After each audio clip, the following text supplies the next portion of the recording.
Obrigada, Vitória Bel. Agora são 10 horas e 38 minutos. Nós estamos começando o 9º mês do ano, que chega com a campanha Setembro Amarelo. A ideia é conscientizar a sociedade sobre a importância da saúde mental, também sobre observar e agir ao notar sinais prévios de suicídio. E para falar conosco a respeito desse tema, que é tão delicado quanto é importante, nós estamos com a doutora Karina Okajima Fukumitsu, que é pós-doutora em psicologia pela Universidade de São Paulo. Doutora Karina, muito bom dia, obrigada por estar conosco hoje. Bom dia, é um prazer enorme estar com vocês. Doutora, esse tema é bastante complexo, costuma deixar as pessoas com medo de tratar dele. Por que é importante falar sobre suicídio e como fazer isso de uma forma responsável? É importante justamente pelo medo que causa, porque o medo é o contrário da falta de controle. A partir do momento em que a gente passa uma informação e faz uma compreensão dos processos autodestrutivos, inclusive sobre o suicídio, é possível que a gente possa entrar nessa trilha, inclusive de cuidar da saúde mental e do sofrimento existencial que a pessoa que pensa em se matar tem e apresenta. Eu acho que existem ainda, né, doutora, e queria te ouvir sobre isso, muitas ideias pré-concebidas em relação a pessoas que cometem suicídio. E tem muita informação falsa também em relação a isso, né? É verdade. A gente tem mitos e tem pensamentos prejudiciais. E eu tenho uma crença que quando a gente fica somente no estigma e no tabu, isso aumenta a bola de neve, inclusive da ignorância, do desconhecimento. Então, por isso que é importante a gente falar sobre estas situações e sobre realmente este sofrimento que acomete muitas pessoas. Uhum. E quais podem ser os sinais de alerta de que uma pessoa tem a intenção de tirar a própria vida? A gente tem aqueles que a gente chama de sinais de alerta verbais, e diretos e indiretos. Primeiro, quando alguém fala para você, eu quero me matar, eu estou cansado da vida, eu gostaria de desistir, né? E também os indiretos verbais, que a gente ouve algumas pessoas, principalmente os adolescentes, falam, daqui a pouco eu não vou dar mais trabalho. Em breve vocês não vão ter mais preocupação comigo, né? Então são todos os sinais que a gente considera que são verbais. E todos esses comentários e essas falas merecem, me fala um pouquinho sobre onde está a dor, o que está acontecendo com você, para que você se sinta desta forma.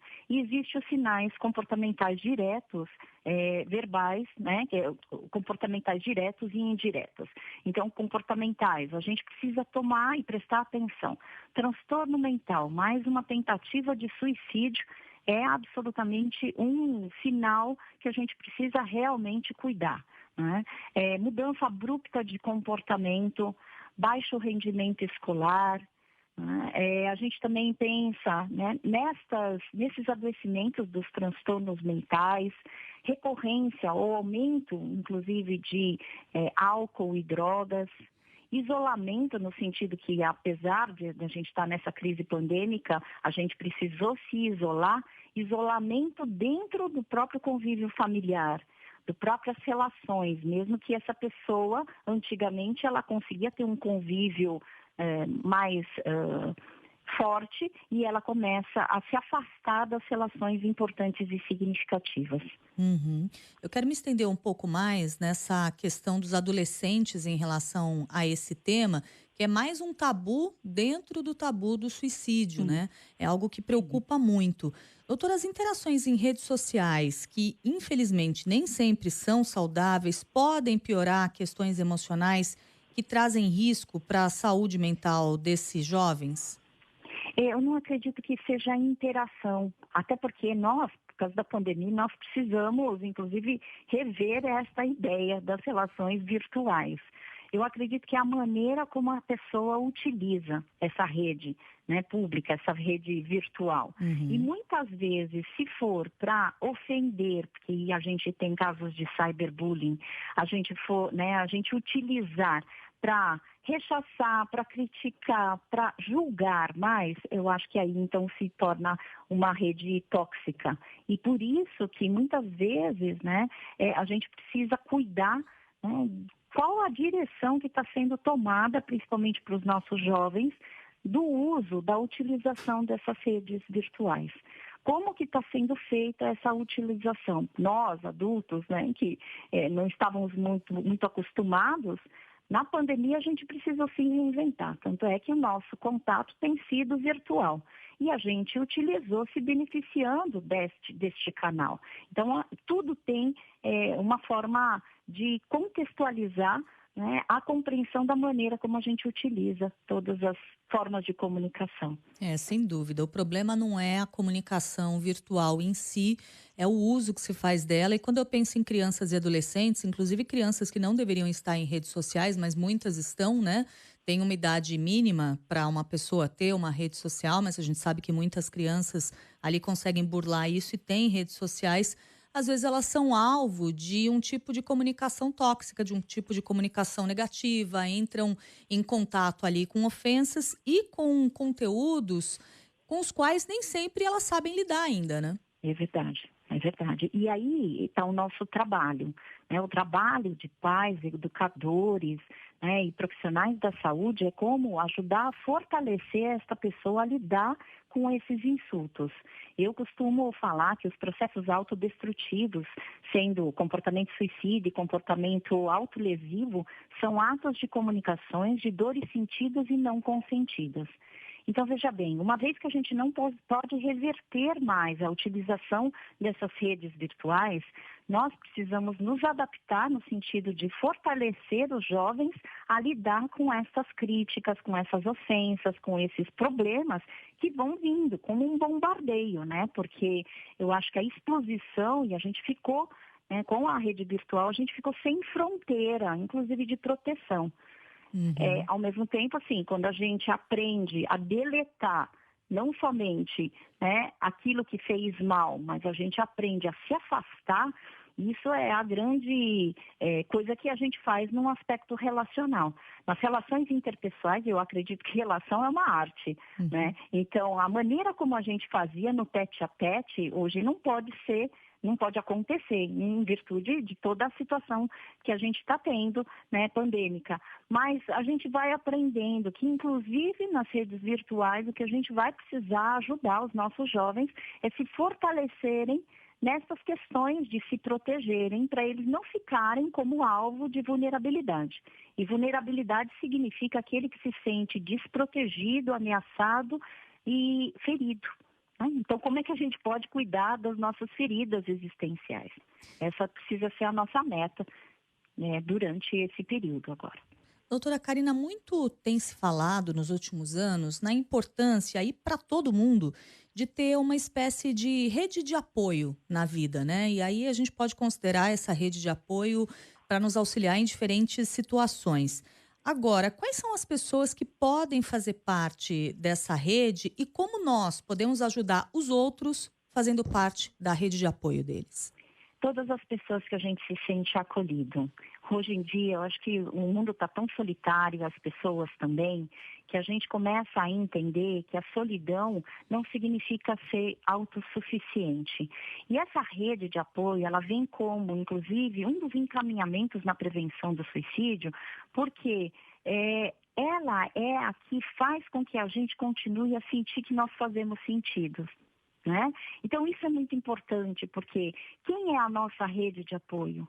Quem a gente se sente pertencente? Quem a gente se sente respeitado? Quem a gente sente que pode oferecer um ponto de luz, inclusive em tanta escuridão que nós vivemos? Isso quer dizer aquele que nos ajuda a esperançar, aquele que nos ajuda a caminhar e continuar apesar de todas as dificuldades. Então, o problema é que a gente acha que o nosso problema é cair, mas assim, quem é a rede de apoio? Aquele que te ajuda a se levantar e falar, estou com você nessa travessia. Isso é lindo, porque assim, eu costumo falar que a gente tem anjos bons. E esses anjos bons são essas pessoas que se tornam significativas o suficiente para dar uma força, né, e um encaminhamento para que a gente possa realmente ter esperança e continuar a nossa existência, né, de uma forma um pouco mais amena, menos sofrida. Né? A ausência de sofrimento não vai acontecer. mas aquele que faz parte da tua rede de apoio tem que te empoderar, tem que te facilitar a vida, não complicar a vida. Bora então olhar para o lado para a gente identificar quem a gente pode ajudar, a partir de que pessoas a gente pode construir uma rede de apoio e também aquelas pessoas que são nossa rede de apoio e às vezes a gente nem se dá conta disso. Agora, doutora, a senhora usou uma palavra que eu gosto muito e que eu acho que é super importante nessa discussão, que é acolher. Agora há pouco, né? Falava da necessidade de acolher.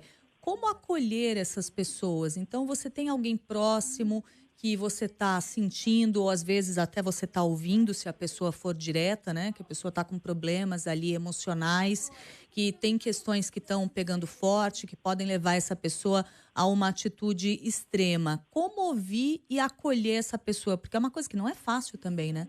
Não, não é fácil, mas é possível, né? Eu acho que a tua pergunta é genial, né? Eu até também gosto, compactuo com você, porque eu gosto bastante dessa palavra acolher. E eu tenho uma frase que eu trago, que eu falo assim, que o acolhimento é o que sedimenta o solo fragmentado pela dor. O que é acolher e como acolher? A possibilidade de você acolher é dar colo, que um ser humano tem, e a gente subestima muitas vezes. A possibilidade de você fazer a travessia sem comparar os problemas. Você não precisa acolher o outro falando do seu próprio problema. A escuta genuína significa a escuta que você possibilita o outro a trazer a própria dor. E você reverenciar nessa travessia do acolhimento a possibilidade dessa pessoa se autorizar a sentir o que ela sente e pensar o que ela pensa. Isso quer dizer que a gente não dá conselho no acolhimento, a gente também não compara as dores, a gente fica lá com a pessoa em presença. Isso é uma arte que todo ser humano pode desenvolver. Porque dar colo, quem não gosta de um colinho? Nós saímos de um ventre, nós saímos de um colo, né? E que nós temos essa condição. Então, é o resgate da possibilidade de você se humanizar. Se você já sofreu, você sabe o quanto é importante uma pessoa, às vezes, nem ouvir, porque ela tem algumas falas que são tóxicas, mas ela sentir presença, né? É ela sentir que ela não está solitária naquela travessia. Tão importante isso para todo mundo. Doutora Karina Okajima Fukumitsu, muito obrigada por ter estado conosco hoje. A doutora Karina é pós-doutora em psicologia pela Universidade de São Paulo e tratou conosco aqui desse tema super importante do Setembro Amarelo, essa campanha que ajuda já há alguns anos todo mundo a tomar um pouquinho mais de consciência a respeito de questões de saúde mental e prevenir o suicídio. Doutora Karina, muito obrigada e um ótimo fim de semana. Um grande beijo para vocês. Muito obrigada pela oportunidade de trazer vida e valorizar as existências. Um grande beijo para todos vocês. Outra, doutora, obrigada. Agora são 10h52.